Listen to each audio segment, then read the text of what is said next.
Notre invité Bruno Le Maire, ministre de l'économie et des finances. Bruno Le Maire, bonjour. Bonjour Jean-Jacques Bourdin. Merci d'être avec nous. L'épidémie de Covid regagne du terrain. Crise sanitaire, conseil de défense sanitaire lundi présidé par Emmanuel Macron. Le président de la République s'exprimera lundi soir. Vous confirmez? C'est l'Élysée qui vous le confirmera. Oui, mais c'est ce que vous savez. J'imagine. Bien. Est-ce que celles et ceux qui font le choix de ne pas se faire vacciner doivent avoir les mêmes libertés que les autres? J'avais envie de vous poser cette question. Je ne me fais pas vacciner. Est-ce qu'à la rentrée, si la crise s'aggrave, je devrais avoir les mêmes libertés que ceux qui ont fait l'effort, qui sont allés se faire vacciner? Alors, je pensais venir à une matinale et pas un examen de philosophie, mais c'est une très bonne question. Oui. Et je pense que la limite à ma liberté, c'est la liberté des autres. Et je veux ici lancer un appel à la mobilisation générale pour lutter contre le risque de nouvelles vagues et pour nous vacciner tous. Quand je regarde la situation du pays, elle est très simple. Vous avez une excellente situation économique et une situation sanitaire qui est préoccupante. Je ne voudrais pas que la situation sanitaire préoccupante fragilise une reprise économique qui est plus forte, beaucoup plus vigoureuse que ce que nous avions prévu. Quelle croissance à la fin de l'année? Nous continuons à tabler sur 5% parce que par prudence, j'ai toujours indiqué qu'il y avait un seul obstacle sur un chiffre de croissance plus élevé, les 6% qu'on nous promet, qui était le risque de pandémie. Et au-delà des chiffres, Jean-Jacques Bourdin, je ne peux pas vous parler de 5, de 6% de croissance. Moi, je veux vous parler de ces restaurateurs qui ont fermé pendant 12 mois et qui viennent de reprendre. Et je voudrais que tous ceux qui ne veulent pas se faire vacciner, qui ne veulent pas prendre leurs responsabilités, se disent, mais est-ce que j'ai pas un copain qui vient de rouvrir son bar ou son restaurant et qui compte faire sa saison dans de bonnes conditions? Est-ce que j'ai pas un ami ou une amie qui a repris son activité dans un magasin de vêtements et qui a pas envie qu'il y ait un nouveau couvre-feu? Est-ce que j'ai pas un certain nombre d'indépendants qui enfin retrouvent un bon niveau d'activité et qui pourraient être menacés parce que moi, je n'aurais pas pris la responsabilité de me faire vacciner? Nous sommes des individus, Jean-Jacques Bourdin. On aspire tous à retrouver une vie normale, à se libérer de cette pandémie. Mais nous sommes aussi des citoyens, avec une responsabilité collective, qui est celle de garantir la sécurité sanitaire de tous et la force de notre reprise économique. Je relance mon appel à la mobilisation collective pour nous vacciner et pour lutter contre la pandémie. Alors, vous parlez des restaurants, des bars, on pourrait parler des théâtres, des cinémas, des musées. Faut-il étendre le pass sanitaire et le rendre obligatoire? Une vaccination obligatoire pour entrer dans un tel établissement? En tout cas, moi, je ne suis pas favorable. Vous êtes favorable à cela ou pas? Je ne suis pas favorable à une vaccination obligatoire. Je parle de conviction, de mobilisation générale. Vous n'êtes pas favorable à une vaccination obligatoire générale? Sauf pour les soignants, ceux qui sont en contact avec les personnes les plus fragiles. Je ne suis pas favorable à une vaccination générale obligatoire parce que je pense, vous avez parlé de liberté au début, que nous sommes une grande démocratie, qu'on peut passer par la persuasion, par la raison, par la responsabilité. C'est ce que nous faisons avec le président de la République et le Premier ministre depuis le début. Il peut y avoir des professions qui ont des responsabilités, des devoirs particuliers. C'est des soignants. Là, il me semble que la vaccination obligatoire est justifiée. Mais pour le reste, j'en appelle une fois encore à la conviction et au sens des responsabilités de chacun. Quant au pass sanitaire, oui, c'est un instrument qui est efficace. Est-ce qu'il faut le rendre plus systématique, le rendre plus contraignant? C'est au ministre de la Santé, avec le Premier ministre, avec le président de la République, de prendre les bonnes décisions. Vous seriez favorable à un pass sanitaire plus contraignant? Ça peut être que des décisions, je vous le dis très franchement, que des décisions collectives. Je ne vais pas en parler un matin sur une matinale. Je dis juste, situation sanitaire préoccupante, situation économique excellente. Ne menaçons pas l'un par l'autre. Enfin, donc des mesures seront annoncées, fortes seront annoncées lundi. Mais nous avons eu un conseil de défense hier, nous aurons un nouveau conseil de défense en début de semaine, et le président de la République, et lui seul, prendra les décisions nécessaires. Mais des décisions nécessaires fortes sont nécessaires, si je puis dire. Bien sûr que des décisions fortes sont nécessaires, parce que on ne va pas menacer... Et seront annoncées. On ne va pas menacer l'avenir de notre nation pour les mois qui viennent, parce qu'il y aurait des comportements individuels qui ne seraient pas responsables. Et seront annoncés lundi. C'est pas à moi de dire ce qui va sortir d'un conseil de défense. Je ne vous demande pas quelles décisions seront prises, mais Qu'est-ce que plaide le ministre de l'économie et des finances? Oui. Il plaide la responsabilité collective et il plaide la protection des efforts de tous ceux qui sont remis au travail, qui ont retrouvé leur niveau d'activité. Il plaide pour les restaurateurs, il plaide pour les personnes qui ont des bars, pour les propriétaires d'hôtels, pour tous ceux qui vivent du tourisme. Il plaide pour l'événementiel, il plaide pour les gens de la culture, qui ont rouvert leur théâtre, leur cinéma. Il plaide pour tous ceux qui se disent, enfin, après 14 mois d'épreuve, je retrouve la possibilité de vivre dignement de mon travail. Et qui ont envie qu'on les protège, qu'on protège leur engagement et leur travail. Eh bien, je trouve que cette demande de leur part est légitime et que la responsabilité de l'État est de garantir que nous fassions droit à cette demande légitime de ceux qui travaillent. Les tests PCR qui sont remboursés par la Sécurité sociale, le coût, 250 millions d'euros par mois. 250 millions d'euros par mois. Sans doute un peu plus. Est-ce qu'on va... Un peu plus même ? Un peu plus. Combien ? Environ 100 millions par semaine. 100 millions par semaine, ça fait oui. 400 millions d'euros par mois. Ça fait environ 5 milliards d'euros par an, je vous le confirme. 5 milliards d'euros par an. Oui.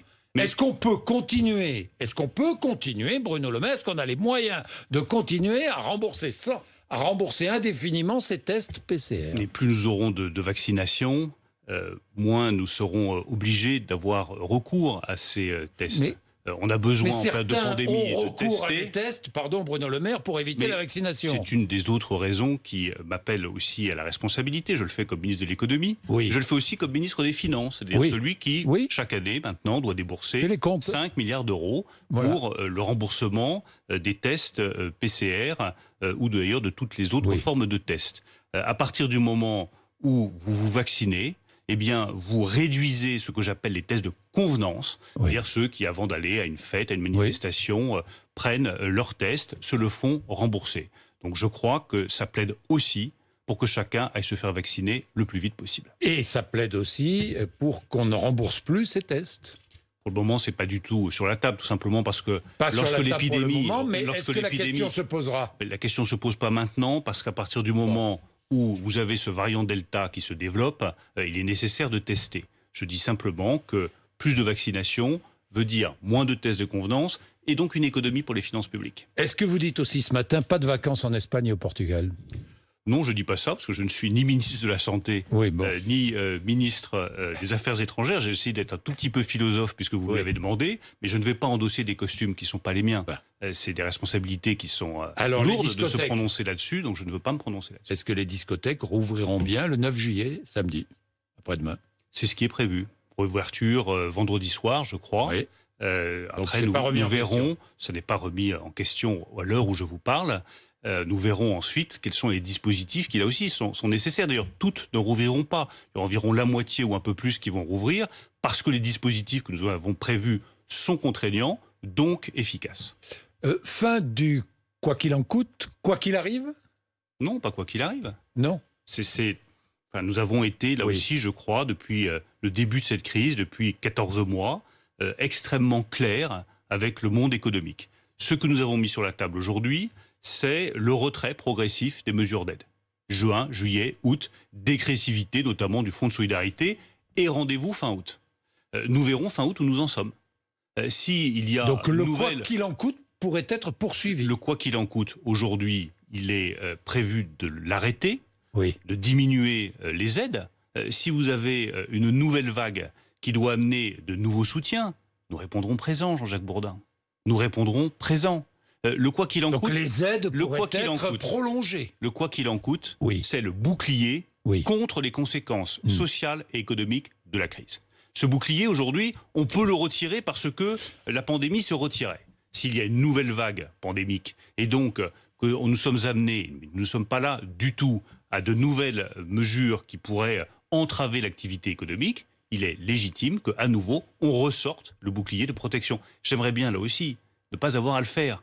J'aimerais bien qu'on puisse se passer de ces dispositifs parce qu'ils sont coûteux, ils sont pénalisants pour tous ceux qui travaillent, pour tous les indépendants, tous les commerçants, les restaurateurs, le monde du tourisme, de l'événementiel, de la culture. Donc évitons d'avoir à ressortir ce bouclier qui est coûteux pour tous. Est-ce que vous espérez que la réforme des retraites soit reprise avant la fin du quinquennat ? Je ne suis pas là pour avoir des espoirs. Je suis là pourquoi ? D'abord pour garantir la protection de l'économie, nous l'avons fait. Pendant 14 mois, nous avons bien protégé. Et c'était la bonne stratégie, parce que ma deuxième responsabilité, c'est que l'économie redémarre et qu'on relance. Ça fait plus de 8 mois que nous avons engagé France Relance, le plan de relance français. Les résultats, ils sont là. Regardez les derniers chiffres de la Banque de France. Je veux dire, ça a été mon petit moment de bonheur de la journée hier, de voir que, effectivement, la Banque de France confirmait que nous allions retrouver plus rapidement que prévu notre niveau d'activité d'avant-crise. Donc, nous avons fait le job sur la relance économique. Maintenant, il y a une troisième question qui se pose. Quel niveau de vie pour les Français en sortie de crise ? Pour vous, pour moi, mais surtout pour nos enfants, pour nos petits-enfants. Et ce niveau de vie, il va dépendre du volume global de travail de la France. Et ce volume global de travail de la France dépend de ce que nous décidons pour les retraites. On peut le décider maintenant, on peut le décider plus tard. Ce sera là aussi au président de la République de l'apprécier. Est-ce que vous souhaitez qu'on le décide avant la fin du quinquennat, franchement? Moi, je vous le dis là aussi avec beaucoup de franchise, je souhaite qu'on puisse avoir des orientations, que les Français puissent prendre conscience de ce que sont les défis qui sont derrière. On ne fait pas une réforme des retraites. C'est une chose, mais là, il ne s'agit pas d'orientation. Mais l'orientation, c'est une réforme poser le débat, a été engagée, elle a été stoppée à cause de la pandémie. Est-ce qu'elle sera reprise? Je vais être toujours très franc avec vous. Alors, soyez franc avec moi, Bruno Le Maire. Est-ce qu'on remet le débat dans la boîte, et puis on referme la boîte, et puis on met un cadenas, et puis on ferme à double tour en disant « ce sujet n'existe pas ». Ou est-ce que l'on se dit « ce débat est très important ». Parce qu'il engage le niveau de vie que nous pouvons garantir à nos enfants. Je dirais même le pacte générationnel. Donc on relance le débat. Le pacte générationnel entre les Français. Moi, je suis favorable à ce que ce débat sur les retraites ne soit pas fermé, que cette question du pacte générationnel ne soit pas fermée. Je souhaite qu'on ouvre cette question du niveau de vie que nous garantissons à nos enfants et à nos petits-enfants. Je souhaite que nous ouvrions le débat sur l'activité des plus de 55 ans, qui est un vrai débat, et qui dépend aussi de cette question de la réforme des retraites, et que nous le fassions sereinement, sans brutalité. On n'est pas là. Progressivement. On n'est pas là pour faire mal à qui que ce soit. Mais notre responsabilité d'hommes et de femmes politiques, c'est de préparer l'avenir des Français. C'est pas de faire la politique de l'autruche, je mets ma tête sous le sable à 10 mètres de profondeur et je fais comme si les problèmes n'existaient pas. Et retarder progressivement l'âge de départ à la retraite. Ouvrir un débat. Le débat, là-dessus. Serein. Sur l'âge de départ à la retraite. Voilà ce qui se passe. Mais ouvrir le Tous débat, les débats, ouvrir le débat sereinement, sans brutalité, et laisser au président de la République, à qui cela appartient seul, la liberté de décider. Et dites-moi à propos du président de la République, vous étiez à la réunion avec les syndicats et le patronat, c'est le président de la République qui décidera, effectivement, mais les syndicats ont tous dit n'avoir pas compris quelle était la position d'Emmanuel Macron. Vous avez compris, vous, Bruno Le Maire? Je pense comprendre la position du président de la République, parce que je travaille avec lui. Alors, quelle est sa position? Nous avons des échanges réguliers. Alors, Bruno Le Maire, quelle est sa position? Il la donnera le jour où il voudra la donner, dans la forme où il voudra la donner. Enfin, vous avez compris. Et je pense surtout qu'il la donnera aux Français. Oui, j'ai parfaitement, je crois, compris la position du président de la République. Vous l'avez compris. Il est président de la République, il est le seul à avoir été élu par tous les Français, et il expliquera aux Français quelle est sa position et quels sont ses choix. Je reviens juste une seconde sur la rencontre qu'on a eue avec l'organisation syndicale, parce que c'est typiquement ce qu'il faut faire. On était peu nombreux, nous avons bien discuté, nous avons beaucoup écouté, et moi c'est ce que je veux pour mon pays, c'est ce que je veux pour la France. Qu'on sorte de la violence verbale systématique et qu'on soit capable d'échanger, de discuter et de nous écouter. Un Français sur 8 a besoin d'aide alimentaire pour vivre. Et pendant ce temps-là, pendant la crise, le nombre de milliardaires en France a fortement augmenté. 95 milliardaires avant la crise sanitaire, 109 après. Les inégalités se creusent, Bruno Le Maire, dans ce pays. Alors, que faire? D'abord, les inégalités ne se creusent pas. Là, dans non, Jean-Jacques Bourdin, les inégalités... Pardon, on peut prendre ces chiffres qui sont spectaculaires. Mais là aussi, pour la sérénité du débat... Ils sont réels, pas spectaculaires, Bruno Le Maire. Parmi tous les pays développés, à mieux maîtriser les inégalités que les autres pays développés, parce qu'elle a un système de redistribution qui est très élevé. Et quand vous prenez les impôts, qu'est-ce que l'on constate? Nous avons le niveau d'impôt le plus élevé de tous les pays développés. Le plus élevé. Quand vous prenez l'imposition marginale, c'est-à-dire celle qui touche les plus hauts revenus, elle est 10 points plus élevée que la moyenne des pays développés, et c'est un des taux les plus élevés. Vous avez 10% des Français qui payent 70% de l'imposition sur le revenu. Et vous avez quelques Français beaucoup plus riches que les 10% des Français. Bien sûr. Oui. Mais ils sont aussi, nous avons créé en 2011, avec Nicolas Sarkozy, une contribution exceptionnelle sur les hauts revenus. C'est-à-dire, une fois que vous avez payé vos impôts, vous avez payé cette tranche marginale qui est la plus élevée parmi les pays de l'OCDE, une des plus élevées. Vous avez en plus une contribution exceptionnelle qui me paraît parfaitement justifiée. Je rappelle qu'elle devait être transitoire, mais que finalement, elle est devenue définitive. En matière d'imposition, en France, on aime bien le provisoire qui dure. Qu'est-ce que je veux dire par là? C'est que ces Français sur 8 qui ne mangent pas à leur faim, bien sûr qu'il faut leur apporter une réponse. Bien sûr qu'il faut lutter contre les inégalités. Mais penser que c'est en taxant les plus riches encore davantage, encore plus que ce que nous faisons, que nous apporterons une solution, je ne pense pas que ce soit la bonne solution. Il me semble que la bonne solution, c'est de... Il n'y aura pas d'impôt exceptionnel, de taxes exceptionnelles sur les très très hauts revenus. Mais il n'y en aura pas, Jean-Jacques Bourdin. Il n'y en aura pas. Pour pas deux de raisons. Fiscalité, pas de nouvelle fiscalité, rien. Il n'y en rien. aura pas pour deux raisons. Oui. La première, c'est qu'il existe déjà une taxe exceptionnelle sur les hauts revenus. Elle devait être provisoire, elle est devenue durable. Il y a une deuxième raison.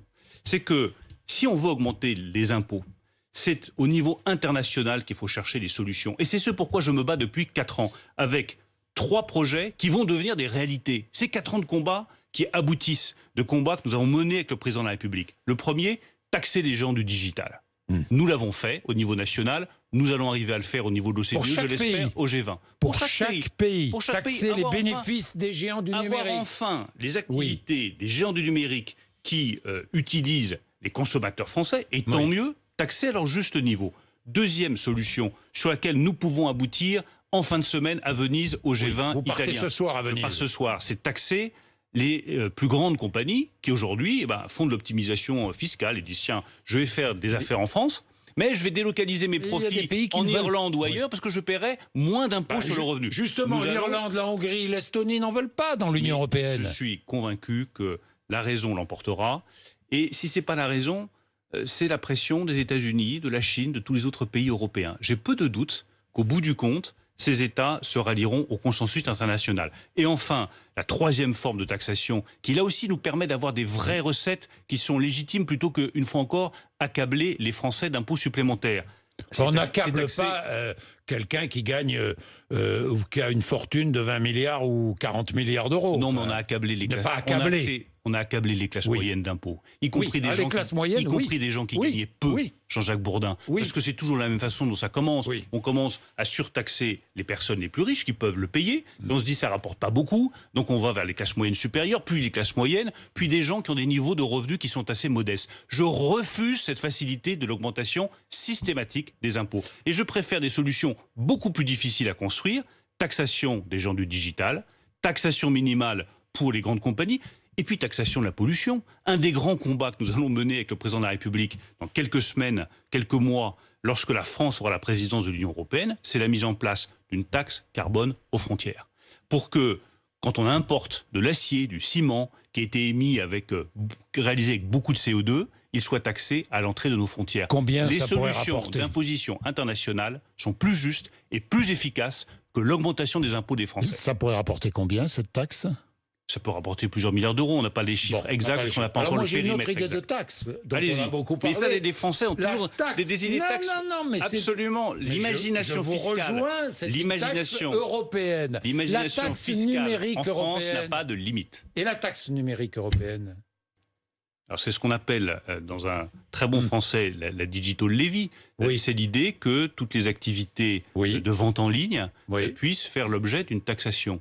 Je sais que ça suscite une très forte irritation aux États-Unis, mais ça fait partie des ressources propres qui vont pouvoir renforcer les ressources de l'Union européenne pour financer la transition écologique. Et quand ? Je pense qu'il faut regarder cette solution. Quand ? Mais nous allons le faire lors de la prochaine réunion des ministres des Finances. Je suis en fin de semaine à Venise, comme ça vous saurez tout mon agenda. Lundi à Bruxelles. Et lundi, nous allons accueillir la secrétaire américaine au Trésor, la ministre des Finances américaine, Janet Yellen, et nous allons discuter de ce sujet avec elle. Oui, pour lui faire comprendre qu'il faut absolument que l'Europe va taxer le numérique. Pourquoi, Jean-Jacques Bourdin ? C'est pas taxer pour taxer. Vous avez bien compris que je suis opposé à toute augmentation d'impôts en France. C'est simplement que nous avons devant nous une transition écologique dont les coûts sont vertigineux. Quand il faut décarboner des industries, accélérer la transition technologique en matière d'industrie automobile, mettre en place un avion qui va fonctionner à l'hydrogène ou qui va émettre moins de CO2, les coûts sont vertigineux. Il faut bien des recettes en face. Et comme je ne veux pas augmenter les impôts des Français, il faut mettre en place des recettes internationales et taxer notamment la pollution. J'ai une dernière question politique. Tiens, votre ancien parti, vous voyez ce qui se passe au LR. Est-ce qu'une primaire, c'est un piège pour désigner un candidat ? Nous avons eu, jusqu'à présent, Jean-Jacques Bourdin, entre la philosophie et les sujets que nous avons traités, une discussion passionnante. Oui. Je m'en voudrais beaucoup qu'à la fin de notre interview, la discussion retombe comme un soufflé. Ah bon, pourquoi Parce une primaire, ça retombe comme un soufflé. Une primaire, ça retombe comme un soufflé. Moi, ce qui me passionne, c'est les sujets qu'on vient de traiter, plus que la politique politicienne. Merci Bruno Le Maire d'être venu nous voir. RMC BFM TV, 8h54.